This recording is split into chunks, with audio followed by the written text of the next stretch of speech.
Well, hey guys, how are you doing? It's Joe again with Your Local Farmer. And yes, I know what you're thinking. Where have you been?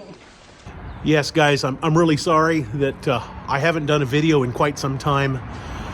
But let's just say, I can sum this up real quickly here. I've been busy. I've been really, really busy. The farm is doing spectacular this year. But of course, the trade-off is, the farm's doing spectacular, but I have not had time on my hands to, let's just say, to do really anything other than just, do my job and make the farm go. And unfortunately, something had to stop. There's always things that I have to do, and then there's things that I want to do. And unfortunately, making videos, it really just falls into the want to do category for right now. So, sorry, you guys, I just had to kind of let them go for a while. But it's winter time. I'm going to get back in the swing of things. I'm going to make a whole bunch of videos in the next couple of weeks and try to make up for all the videos I didn't make this summer, and spring, summer, fall, if you will. So you may be asking, what has been going on in all of these months that I haven't been posting videos? Well, I was able to post videos up through, let's call it June, and the first part of July is when things really started falling apart. One of the things that we had this year, and I think I alluded to it in some of my earlier videos, is we had an extremely wet spring, and it really pushed our timelines back for everything. And the thing that really hit us as we went through April, as we went through May and into June, we sell an awful lot of flower baskets in our direct market store. And what happened in April and May is we weren't selling the flower baskets we wanted to sell. And so there was a big push by the time we got into June that we really were trying to make up for the lost sales in April and May. And I believe we did. I believe we did make up for those. But the problem was, when we get into June, a lot of times we're already out of baskets, or let's put it this way, if this makes any sense, mentally we are already done with baskets because we're looking at strawberries and moving into strawberries. So the problem was we were trying to sell strawberries and baskets and plant starts all at the same time. And it was just a nightmare. And we had everything from labor issues to problems. We had problems finding crew to work to pick the berries. Then on top of that, I say we have problems finding crew. I actually got us into a program with Washington State Department of Education where they had a work training program for young students, 17 and 18-year-olds. And that sounds wonderful. And it really was. They were able to free up some work that a lot of times our picking crew has to do. But the problem is that came with a whole layer of oversight on its own. And I had to, watch them. And actually, I kind of kicked myself that if there's one thing that really did not go well this year, it's that I wasn't able to give that group of young boys and girls enough oversight. And unfortunately, well, let's just put it this way. Even though we were receiving the work for free, some of them weren't worth free, if you follow my drift. So that was troubling. It was hard. We had a key employee that had to leave for several weeks in the middle of that. It was just, oh my God, it was chaos. Then, to go down another rabbit hole, we get a lot of our melon, specifically watermelon, but also cantaloupe, out of a place called Hermiston, Oregon. Hermiston, Oregon is east of us, up the Columbia River Gorge, and it's a hot, dry climate, and it's known for fabulous watermelon. If you're here in Washington State or Oregon State, just ask someone, hey, what do you think of Hermiston watermelon? And they'll tell you, oh my God, they have the best melon there. So in a bit of slightly unrelated news, my uncle happens to live in Hermiston, Oregon, and has grandchildren or a grandchild down here in Vancouver, Washington. And so what he would do last year is once or sometimes twice a week, he would pick up a load of melon, haul it down here, see his grandson. We'd pay for his fuel and his time, and then he'd go back home the next day. Sounds great, except that my uncle, who is in his early 70s, had a hip replacement, and the hip replacement did not take. Long story short, all of a sudden we lost our, truck driver, for lack of a better term. And really quick, I had to grab our 1-ton and our gooseneck, and I had to start hauling. And what it wound up being was that I ended up hauling, I'm pretty certain it was at least 10 loads that I hauled. And every single one of those days, it was, I was up at 3:30 in the morning, and I was off at about 4:15 to run up to Hermiston so I could load up at 8 o'clock. And let me tell you what, that was a fun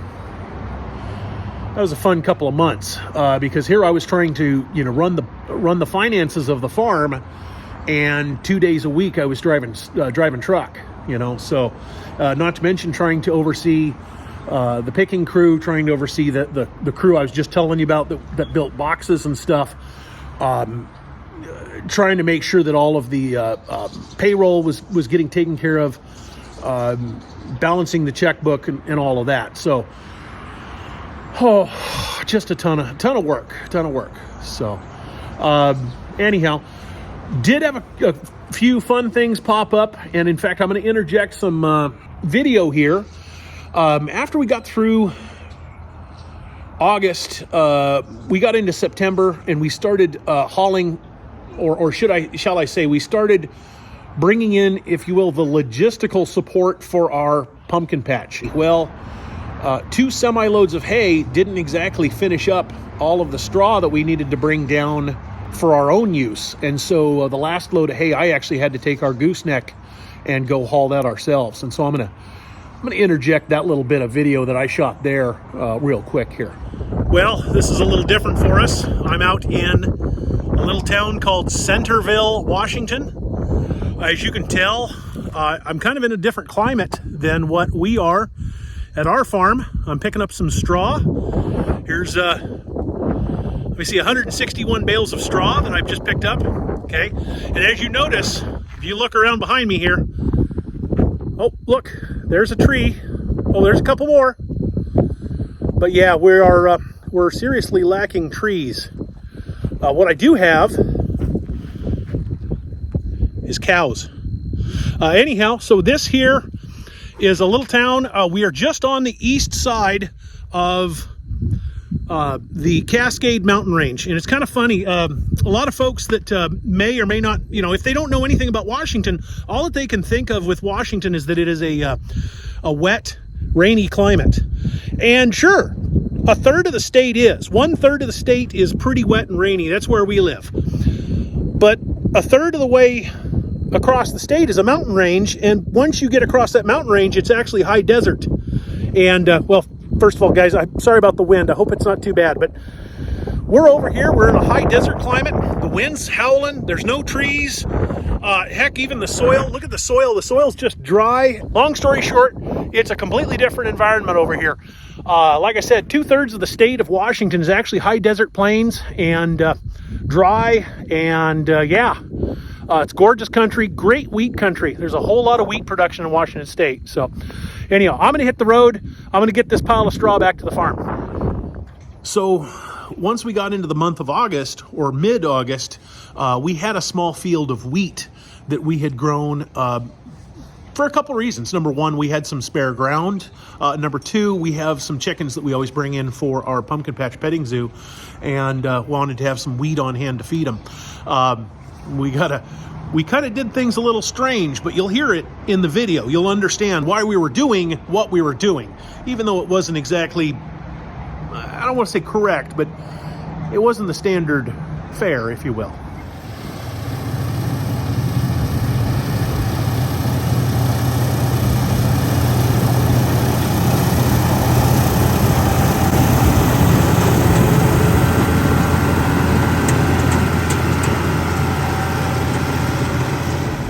What are you out there harvesting? Wheat. Cover crop? No, this is going to be for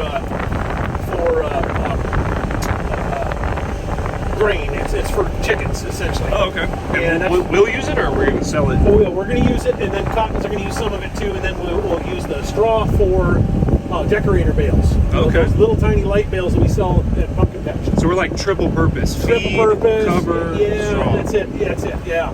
And it's actually, kind of for what we normally do, what our normal operation is, this actually really sucks, because the reality is,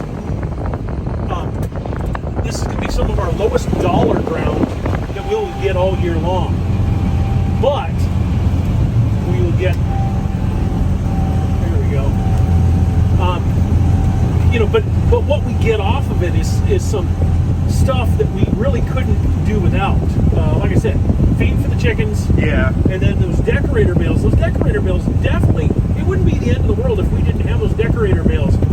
But God, people love them. Yep. And let's put it this way: we could sell a normal straw bale for $5 or $6, and we could sell a decorator bale for $12, and it's half of a bale.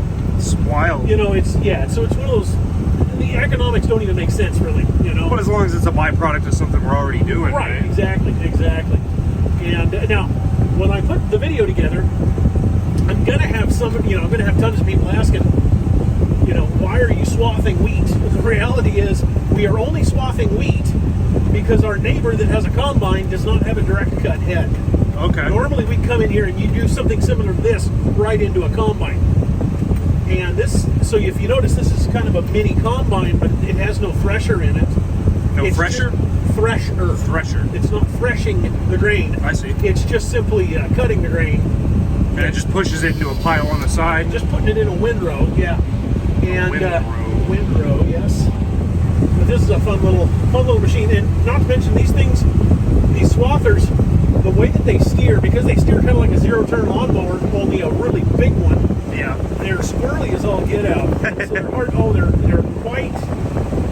So they're maneuverable, but they jump around on you. That's exactly it. Very sensitive. It takes a while to get used to running them, and that's why this is definitely not I would not call this a beginner's machine. You can see how what's real nice is they turn around almost on themselves. Wrong button. They turn around on themselves just right now. And I've spent many an hour running one of these, only ours didn't have air conditioning, Yeah, this is nice. yeah, ours didn't have a cab. Pretty cool in here. Yeah.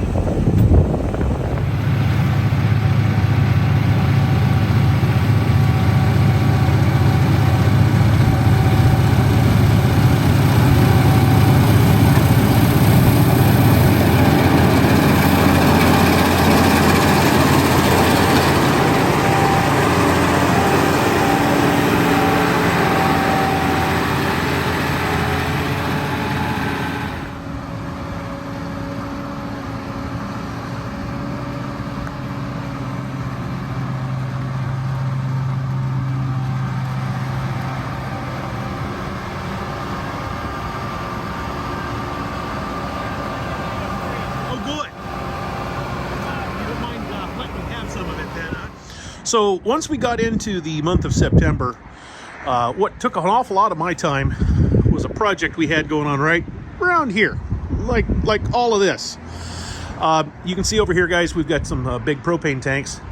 I believe in the industry, these are referred to as a 100-pounder tank or 100-pound tank. They're about, I think they're about 22 to 24 gallons of propane in each. And you can see we've got at least one of them here hooked up to our barbecue grill. The problem is, what we used to have is that we had a hot water heater that sat on a pad right here. It was a big, 60-gallon hot water heater, propane fired, okay? And it fed hot water into our concession stand right there. And it also ran, here, let's head inside the concession stand.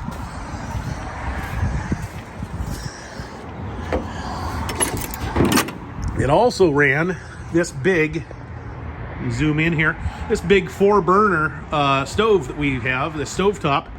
And then, of course, it ran our commercial barbecue that we had out there as well. And the problem is, even though those 100-pound propane tanks, they did the job, they didn't do it really well. And so what we came up with was, it's so nice to have our big propane tank over, well, let's just say it's over there, guys. It's between some buildings over next to our greenhouses. And it's so nice to have them just roll in and fill them. And just fill it up and be done. So what we came up with is this. We had them bring a small propane tank here. This is a 250-gallon tank. And they can just roll up next to it with the truck, hook up to the connector right there, and fill it up. We're one and done. And then what we did here, you can see it's actually got one regulator, but two pipes. One pipe runs down under the ground here, out and over, and up against the building there. The other pipe, by the way, runs this way. You can see the divot in the driveway. Runs across, goes over to the edge of that building. We'll go over there next, and I'll show you what I'm working on there. But here's the great thing, okay? As you guys can see, I mentioned that we had a big, 50 to 60 gallon hot water heater. Nothing there. See that box right there? That is a brand new outdoor mounted propane fired on-demand hot water heater. And so it is spectacular. So yeah, the month of September, I was busy trying to get all of the permitting. Well, I shouldn't say I was trying to get permitting. We have a gas company that did the permitting for us. But then trying to get all this hooked up, rigged up, and ready to go before we needed it for our pumpkin patch. And I have to warn you, I have to tell you guys, it was wild. It was some late nights. It was a lot of hard work, and it was a lot of, let's just say barely getting it done. I think my sister almost killed me because let's just say she needed hot water like now, and I was saying, you'll have it in time, like barely. And so anyhow, that's our new propane system.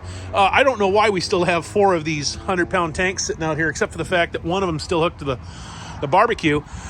The last thing we have to do, and we knew we weren't going to do it this year, is we're going to hook into this with some black iron pipe. I don't know how we're going to route it, but essentially we're going to route it up and down and over. I don't know. We'll do something. We can't go back under the ground because then that would be another permit, but we can. I think that's what we'll do, is we'll route it up and over. And anyhow, we will be routing that pipe here real soon. Oh, probably, over the winter. Maybe we'll do it next spring. Who knows? It's low priority right now. Well, let's go over and let's take a look at what I've got going on over here. Now, before we do that, let's trip on some PEX pipe that I left in the driveway. So back over here in the corner, see right here, standing up about yo high, there was an electric fired hot water heater for all of our store use. Okay, now we had 2 problems. I guess the first thing, for those who don't live in the Northwest, we have an abundance of electricity here in the Northwest. A lot of hydropower electricity, and for the years, electricity was always really cheap for us. So it just made sense. I don't know of anybody around here that has anything but an electric hot water heater. And so, obviously, our store had an electric hot water heater. The problem we have with it is we are constantly having electrical issues. We're blowing breakers and whatnot simply because of the electrical load on our system. I shouldn't say blowing breakers. What it is, we've just reached a point where our electrical capacity for our store and farm operation is really at a max. And so, as part of this propane project, and you can probably figure out where I'm going with this, we got rid of the electric hot water heater. That's a nice big, drain on the system that's gone away, and in fact, replaced it with the exact same, if you look over there, it's the exact same hot water heater right there. Hey, see, it's not plumbed yet. We're working on it. And I may come back and show you a little bit of the video of, or it may make a video of, some of the hookup on that guy. But of course, the great part is that with an on-demand hot water heater, it uses no propane while in standby mode. While in standby, it uses nothing. And then as soon as you turn on the water, it fires up and you get hot water. And in fact, it's really the only places we use hot water is here at the the hand washing sink, the triple sink when we wash dishes, and then we've got a hookup here that'll run up and over and comes down this hose here in the middle of our what we call our wet bay. And so if you can imagine, that hot water heater is literally across the wall, or right there. So it'll be really slick for us. So can't wait to get that finished up. The ladies in the store are eager to check it out, eager to have a new system that'll work great. Not to mention, we're pretty excited to let's just say free up a whole lot of electrical amperage that we're having issues around the store because of our electrical capacity problems we're having. So as you guys can see, we made it. The farm did actually really well this year, but we made it through the month of October, which of course is our big push. By the way, we had our Sunflower Festival in September, and then we had our Sesquicentennial, which is our 150th anniversary. That was just simply an open, what do I want to say? It was an open invitation to the public. We had, cake and farm tours, and we, drove people around, showed them the place, and just a good time with neighbors, a good time with the community.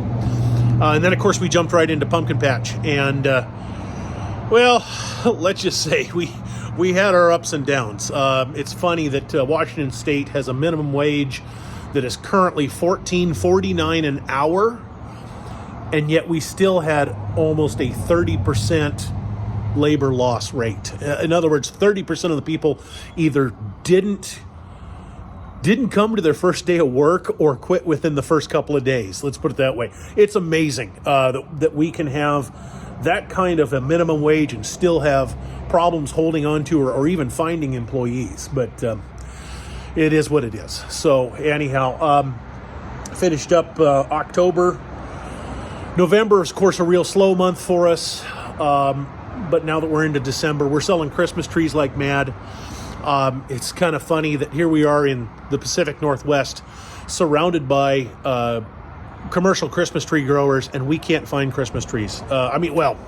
We found Christmas trees, but my God, I mean, there has to be a quarter, maybe a quarter to a fifth of the number of Christmas tree lots that there used to be. So it's just, it's crazy. There's no Christmas tree lots around anymore. So, and in fact, a 7 to 8 foot noble fir for us, which, by the way, nobles are kind of the desired tree around here. We're selling them for just at $110 a tree, and they're flying out the door. So it's, I don't know, it's kind of crazy, but I don't know, the world is crazy right now. So before I go, I want to tell you guys, we picked up 2 new tractors over the year, by the way. So what did we get? Well, we got an antique Minneapolis Moline and an antique Massey Ferguson. Let me show you these tractors here, okay, guys? All right, so this is the first tractor. This is a tractor that we call Delma. And before I go too far, I should say we didn't actually buy this tractor. This is my uncle's tractor, and my uncle comes and helps us quite a bit on our farm from time to time. Comes and participates in plow day and whatnot. And so he brought this tractor down here, I don't remember, probably first of the year or something like that, and kind of mentioned to my dad, he says, Delma lives here now. And I think that was code for you are more than welcome to take care of Delma and spend money on her. The good old girl here. Anyhow, well, anyhow, she's a great old tractor. She really is. Now, I apologize. I've already pulled the hood off. Okay, but Delma, she's got a bit of a leakage issue. Yeah, she's got a bit of a leakage issue. If you guys know anything about these Minneapolis Molines here, of course, we've got a valve cover here. My God, look at that valve cover. That's got to be 6 inches tall. It's just amazing. And then we've got the head here. Okay, but here's the thing about the Minneapolis Molines is that the cylinders themselves that the pistons run up and down in, the cylinders themselves are actually removable. You can actually unbolt them and slide the cylinders off, and the pistons will be just sitting there. And then, of course, below the cylinders is the block, or what I call the tub. So anyhow, I apologize about all the dust. I took the hood off intending to tear into this girl, and then the crew needed to use it to grind corn with. So that's why all the dust is here. Anyhow, so what we're looking at doing, and I'm going to bring you guys along and show you all the video, is we are going to tear all the top end of this tractor down. Probably going to slip in a new set of rings. I don't think we're going to rebuild it completely. We're just going to put a set of rings in it.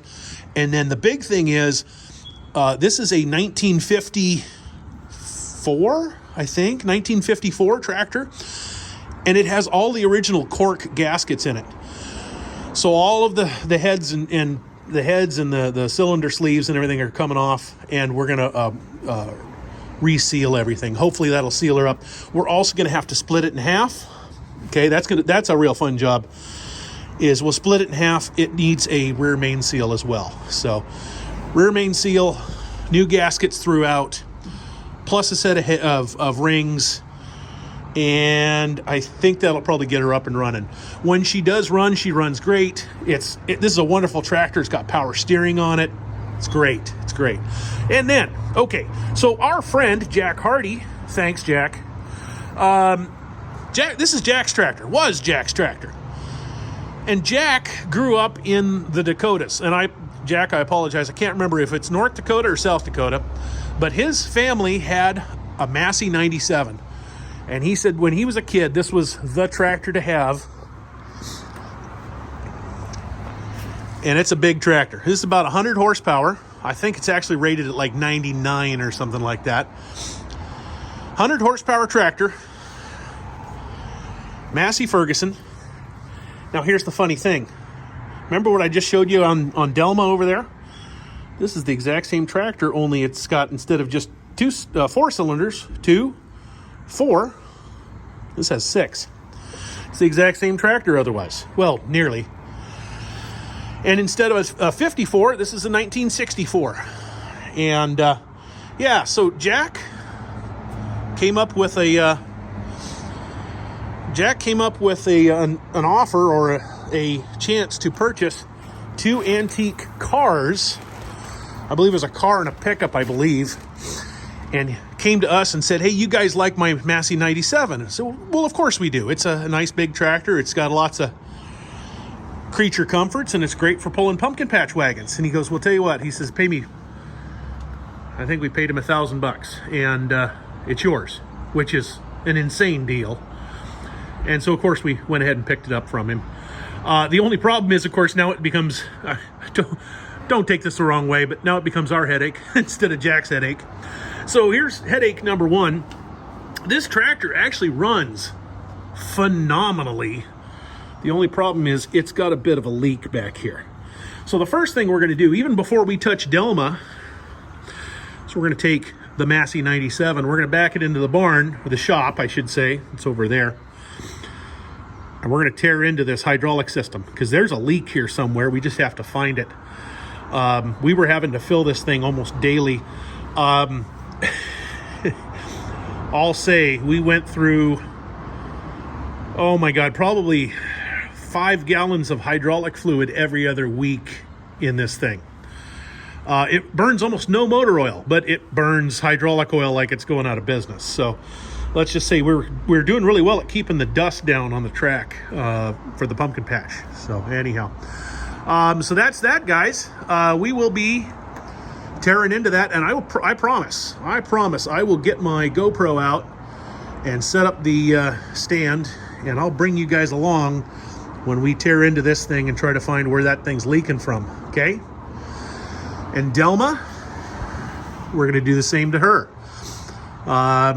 Starting here probably in January, we're going to start tearing into Delma, and I will bring you guys along as we take all the gaskets off, split the tractor in half, roll the two halves fore and aft, and put it all back together again, okay?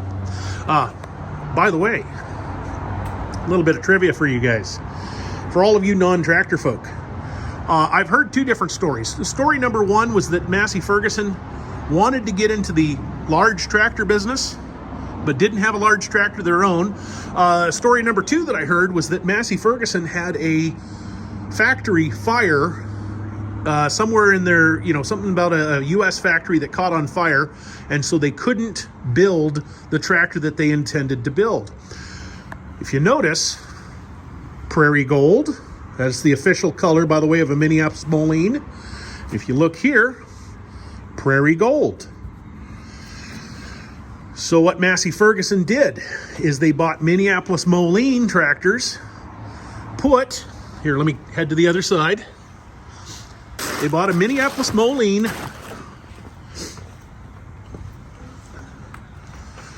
put a different grill on it with a Massey Ferguson emblem, and then painted them red and silver. The engine should be silver as well. And it became a Massey 97. They then bought a bunch of Oliver tractors, which of course, if you know anything about Olivers, those have red rims and a green paint job, and painted those red and silver, and those became a Massey 98. Well, guys, thanks for coming along with me today. I hope you'll forgive me for the, let's just say, the lapse between videos. But it's been, like I said, it's just been utter chaos lately. Also, I got to point out, I had this thought that occurred to me here just 2 days ago, while I spent 4 hours straight reconciling bank accounts. Is the job that I'm doing a lot of times is just not something that goes on video. I mean, I could stick a camera in the office and spend 4 hours typing on a computer, but who'd want to stare at the back of my head for 4 hours, Guys, I want to say thank you very much for watching the videos. Thank you very much for all of the subscribers. Please keep it up. Please hit that like and subscribe button. And I promise you I'll have a bunch more videos coming here in the next couple of weeks, okay? We'll see you guys later. Bye-bye.